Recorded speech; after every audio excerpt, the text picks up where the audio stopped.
Fall in. Dress right, dress, cover down, 4 and 40 all around. It's time for the Abington Veterans Muster. I'm Travis, Marine Corps veteran, Abington resident, and your host. This is October's show, and we have a fully packed one for you today. And before I get into passing the word, I want to say thank you again to everybody who supported last month's Hearts to Heroes event held at Mia Regazza with Hutchinson's Flowers, Abington Sunoco, the town of Marshfield, the Marshfield Poppies. Again, just a big thank you to everybody, Abington Veterans Services, for making that event what it was. It was a beautiful setting at Mia Regazza. The food was wonderful, and a lot of widows of veterans got help and support and camaraderie for what they need and coming together. Thank you again. Passing the word, I want to start off with the Abington Veterans Celebration. We've had this for several years now. It's always a great time to have all the veterans in the town of Abington come together, and the resource groups and the Council on Aging does a great job in supporting us. This one is November 12th. That's right, November 12th at the Abington Council of Aging. More information to follow. We have a full packed event for you as the veteran. Thank you so much. So it's something special. I should start with this first. It's so big. It's October, but September 26th now, every Friday from September 26th on, is coffee hour at Yaz's Table Boutique and Cafe in Abington. So you can go there at 8 a.m. to 9 a.m. and receive a complimentary coffee and scone courtesy of Yasmin Zachary, who owns Yaz's Table Boutique and Cafe. The coffee is great. We love it. There's going to be veterans down there. You might see me, and it's just a great way to bring veterans again. We're trying to bring veterans together in Abington, and so we thank Yaz for supporting this effort. And I want to go on to the Purple Heart sign toppers. If you've been driving around Abington, you've been seeing these purple signs on top of street signs.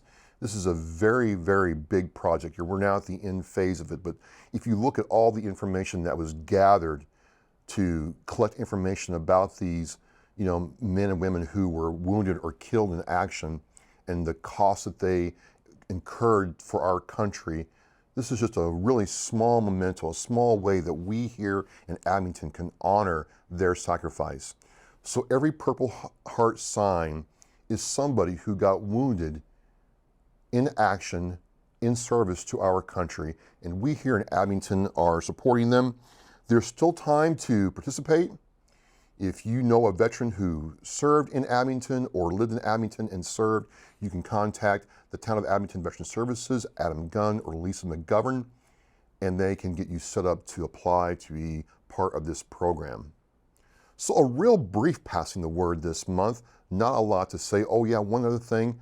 I did not get into the bouncing house at the Abington Family Veterans Day, but what a great event. Thank you, Knights of Columbus, for hosting us, and thank you for the bouncy house that was brought indoors. That was great, and all the kids had a good time, and I don't know about you, but I saw veterans that I hadn't really seen before, and it just underscores the importance of having events and happenings and outreach for veterans and their families. It was great seeing the children there and wives and talking with people about their service and their time in the military and how they're back in Abington. So that's passing the word. I have a special guest for you next. Thank you so much. I'll see you very soon.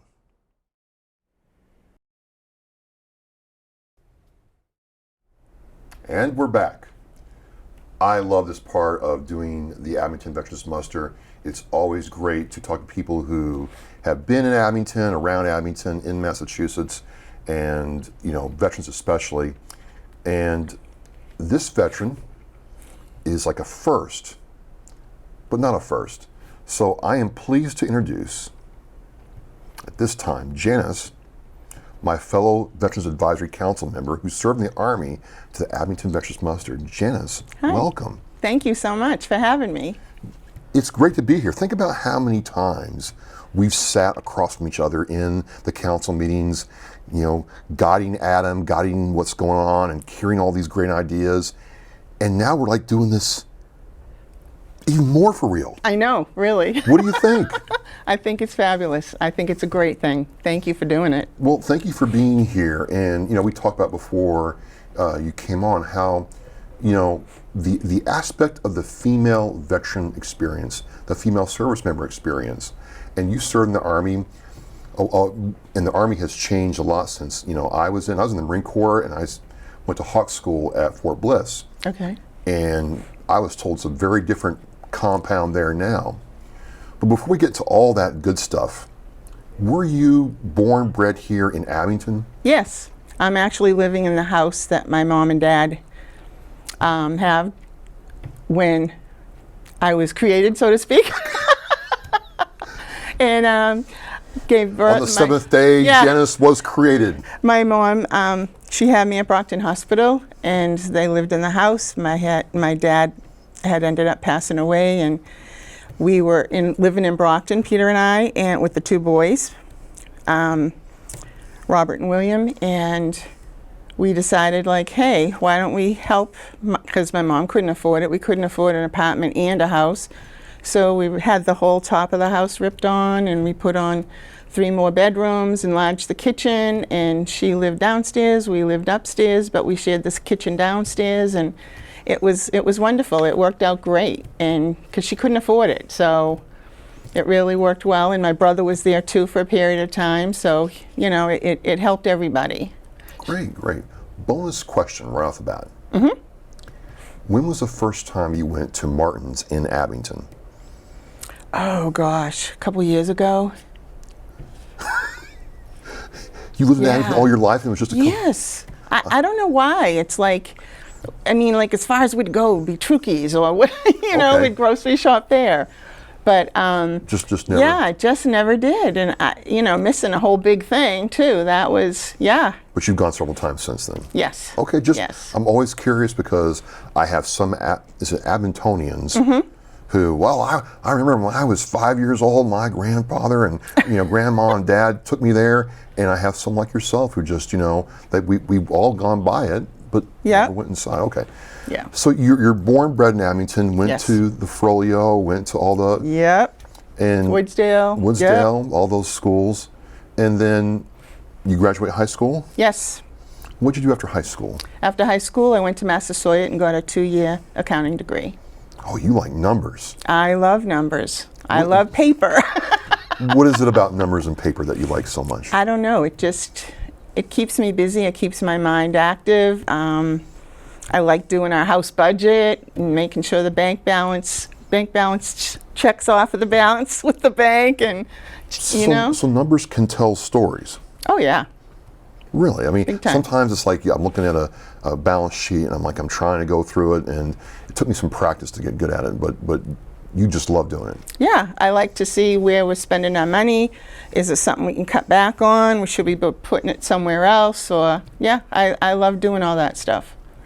So you graduated high school, you went to a 2-year college in accounting, and then what made you say, you know what, accounting's not challenging enough, I'm going to join the Army?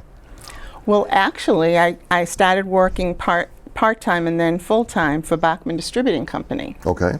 And they were redoing their office, and they were going to do away with like having an accountant or person at their office. So I don't know, I just the whole thing about, I looked into the militaries, and it was the only one, Army was the only one that would guarantee me the position of accountant if I passed all their courses and tests.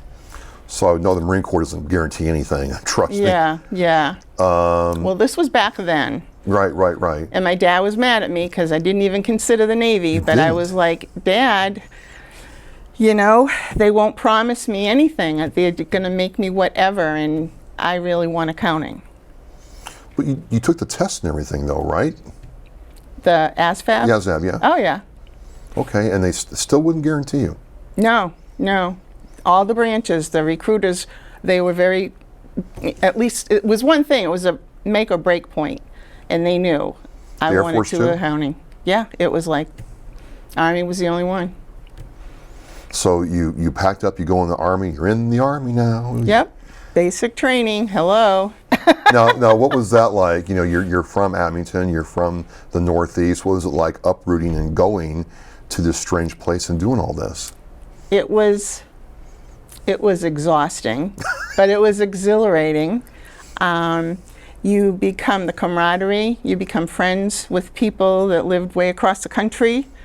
You know, everyone's for each other, trying to help them. It was just phenomenal, you know. So I'm curious, you go through a collegiate accounting program. Mm-hmm. What was the Army accounting program like versus Massasoit? Oh, totally different. Really? Totally different. I had to go through 2 different schools to learn what that particular office I was going to be in was about. The first one wasn't a big formal thing because it was just a dispersing office. That was at Fort Campbell, Kentucky. And we had a lot of soldiers getting out of the military then from that area. And they needed to have, a lot of them back then, cash was the only thing that they used. And if they needed their pay, they'd come there. So we had a dispersing office that was kind of across the street from where our office was, because I was in a cage. It was actually called the cage because it was a cage. And there was the big vault that was there.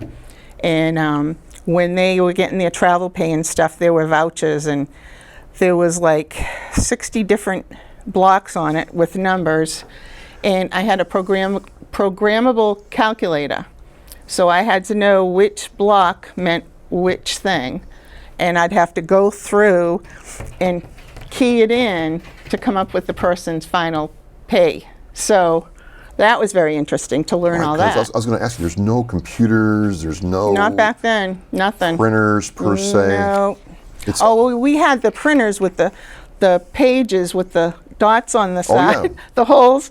That was all we'd have, but that would be for like reporting stuff. It wasn't something that we used in the office daily. But you were still accurate. See, that's the thing that gets me is like, we have all these computer systems now, and there's still mistakes. Yeah, I know. But you guys were all accurate back then. We had to be. Just simple as that. Simple as that. And, you know, okay, do it twice. Make sure it's balanced. You know what I mean? Yeah. But it was exciting. You like doing that? Yeah. One time I had to, they needed cash over at the dispersing office that was across the street. And usually we have an MP accompany the person bringing the money. But there was nothing available. So on our uniform we had side pockets, saddle pockets. Right. And I had the money in one pocket and the money in the other pocket. And I had a weapon on my belt. And I walked across by myself and brought them the money because there was nothing we could do and they needed it right away. People were waiting to get buses, to get to flights, to get to... So, what did the staff officer in charge, the officer in charge, say when you showed up there and started taking money out of your... Well, the officer was actually in my office, and she was the one that had me go because there was nobody else to do it. Yeah, it was phenomenal. It was just... How was it, like $10,000, $50,000? You know what? I don't even remember, but... It was a lot of money. It was a lot of money, yeah. More than I'd ever have cash in myself. So you're talking about your BDU pockets. We call them cans in the Marine Corps. Your BDU pockets, Okay. those side pockets, Yep. right? They're and you had them huge. full of cash? Yep. And your sidearm? Yep.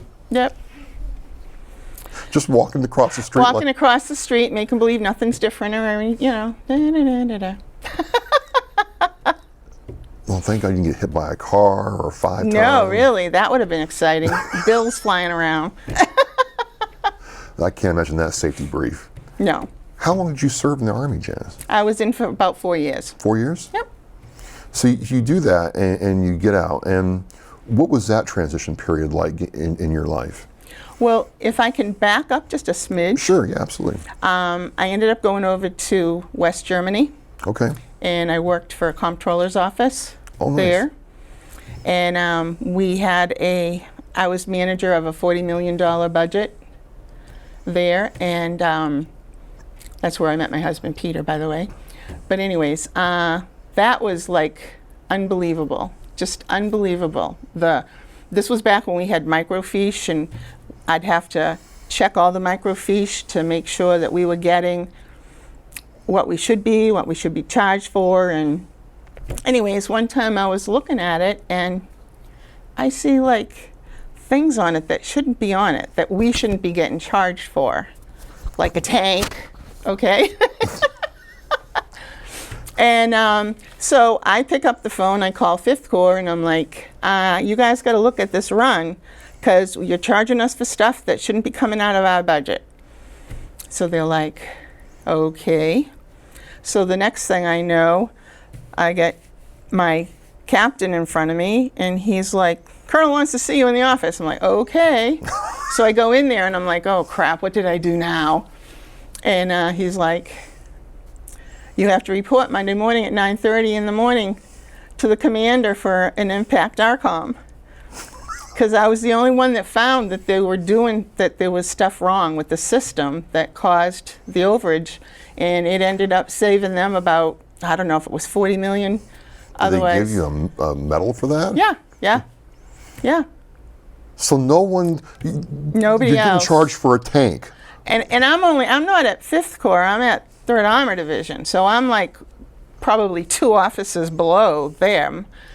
But no one picked up on it. Nobody picked up on it. Oh, here's a tank. I guess we're shipping tanks. Yeah, I guess maybe nobody looked at it, but when whoever taught me, they told me to always go through it, and that's what I would do. I mean, when you're talking the microfiche readers back then, and the little film things, and trying to see that, it was not a fun thing. That's probably why I have glasses now. But anyways, it's like, yeah. So we have to talk about Mr. Walters, right? Yes. Oh, look at that face light up. Guess what? I want to know how you met him. He was working in the office that the buck slip came down from the general for the impact ARCOM. But we actually met at a course. They had courses they were given at night. And we met there in I think it was a political course, which is really weird for me because I'm not into politics. But I think it was a little hand from God, said we were going to get together and meet at least. So you're taking this course, and there he is, and he's in his, Army BDUs and all dressed up, and we just start talking, or? Yeah, because I believe he was sitting right in front of me. So we ended up talking, and we kept talking, And now where's he from? He's from Cincinnati, Ohio. So you got him to come to Abington proper. Well, to be honest with you, we went from Germany, we went out to Colorado, or I went out to Colorado, and then he came out there, we had our 2 boys, and then we came back here. I forgot to ask, were you enlisted or officer? I was enlisted. Okay. So who outranks who? Oh, he does. He's Sergeant Major. He's like, yeah. But I'm really a general. I was going to say, I've met a couple situations like that, and the missus is always the general, the commanding general. In theory and in practice. So you had the aspect too where you were serving while you were both married? Yes. Oh, yes. No, sorry. We got married after. Oh, got married after? After, yeah. Long courtship. You had to decide if you liked it? Yeah. Well, part of it, because I can't remember who had ETS'd first or PCS'd first, and then, so he went back to Cincinnati, I think, first, and then I came back, and then we ended up getting together, and then we went to Colorado. Nice. Everything comes to an end, and your Army time came to an end. And then you came home, you got married, you had a family. Yep. What was it like leaving service? Did you leave a part of yourself behind? How did that feel like? There were a lot of people that you, I'm going to say, bump into along your way Yeah. that means something special to you. And it was really funny that you asked me that, because I just come across a folder that I had of people from different areas that I had pictures of, you know, stupid stuff we were doing or whatever. And it just brings back a nice memory, a nice fuzzy warm memory of everything. Yeah. Everybody's supportive of everybody. Everybody knows they can't do it alone. We got to work in this together. And that's fantastic. But as you've gone on, I mean, I know for myself, watching some of the female Marines that I served with get out, is they had to tell people that they were veterans. Oh, yeah. They would go to the VA and, yes, I'm the veteran here. They would show up at a veterans event, in my case, the Marine Corps League, and have to say, I am actually a Marine. Did you ever run into that post-service? Yeah, I still run into it. Really? Like if we're in Walmart and Peter has his hat on, they'll say, thank you for your service. And I could be wearing this. And Peter says, and her too. But does that ever bother you at some level? No? It's a shame. But, you know, I don't wear a hat all the time. So it is a shame, but it just people don't expect it that a woman was in the military like that. I loved every second. You loved every second of it? Every second of it. Even when I was soaking wet and they dropped our stuff, all of our gear, they dropped it out a couple of days before. This was Fort Campbell. And then we had a torrential rainstorm, and then the temperature dropped, and then we were going out on maneuvers and stuff, and all of our stuff was frozen. The tent was frozen, everything. We had such a fun time, that was. And I was on guard duty, and I was out, and there was a foxhole I was supposed to be standing in, and it was frozen over, but it was not totally solid. And I can remember being on guard duty, and I'm like catching myself because I'm trying not to fall asleep. I had to stay standing because I couldn't be there. And I almost fell into it, and I caught myself last minute. So it was like, oh, yeah. I'm glad you had a great experience. For that young woman watching this program, or, you know, she's in her senior year in high school, or maybe she's gone to community college or college proper, and is considering the military as an option, what do you want her to know? I want her to know that it was the best experience I ever had in my life. And not to sell yourself short and be afraid of doing something different, because it is different. Not many women go in the military, but I just think it was wonderful. It was just fantastic. And once you get to basic and you're like, oh my gosh, I'm never going to do this, and everybody's thinking the same thing, and then you start partnering up with people. Well, I'm real good at shining boots, and you're real good at doing the medals, and you just end up cooperating, and it's the way life should be, but really isn't all the time. Closing this out, you decided to join the Veterans Advisory Council and be a voice for veterans in Abington. And a lot of women veterans wonder if they have a place at the table, and you have a place. What do you say to that veteran who's like, you know what, I don't know if I want to sit on that council seat. I don't know if I want to put myself out there. No one's going to listen to me, but you know, you're listened to, you're respected, and we value your counsel. What do you say to that veteran? Well, to be honest with you, I went for over a year not being on the committee, but I felt women needed to be represented in case any situation or topic came up. So that's why I went to every single meeting, because I felt that was important. At least it was to me. And I think we've got to support everybody, not just the men, but the men and women. And there should be room for everybody at the table. And you see that now in Abington with the widows getting supported, with yes, thank goodness, the families getting supported. Oh, That really is the future of what we got to do, Yes. yes? Yes, and that the Widows Luncheon was absolutely fantastic. We saw the film of it, and Lisa did such a fantastic job, and Adam, and it was just like phenomenal. Everybody, it was like, I was like, yes, that was needed. Well, I appreciate, you joining the council even when you weren't on the council. Well, your voice was still there, and you see things that people like me do not. And so I thought that was very valuable. I'm like, okay, she's Well, in thank like you. Flynn, yeah. So I just want to thank you for coming on and sharing with us. I think this kind of voice is important not only for all women, regardless if they served or not, but also for us male veterans to realize our sisters served honorably as well. So thank you, Janice. Thank you. Thank you very much for having me. Absolutely, absolutely.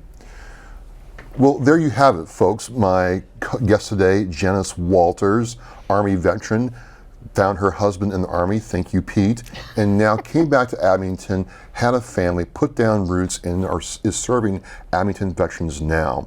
This is perhaps one of the most important aspects of being a veteran, is serving again in your community. I want to thank you for watching, and as we say now, for the Abington Veterans Muster, you are dismissed!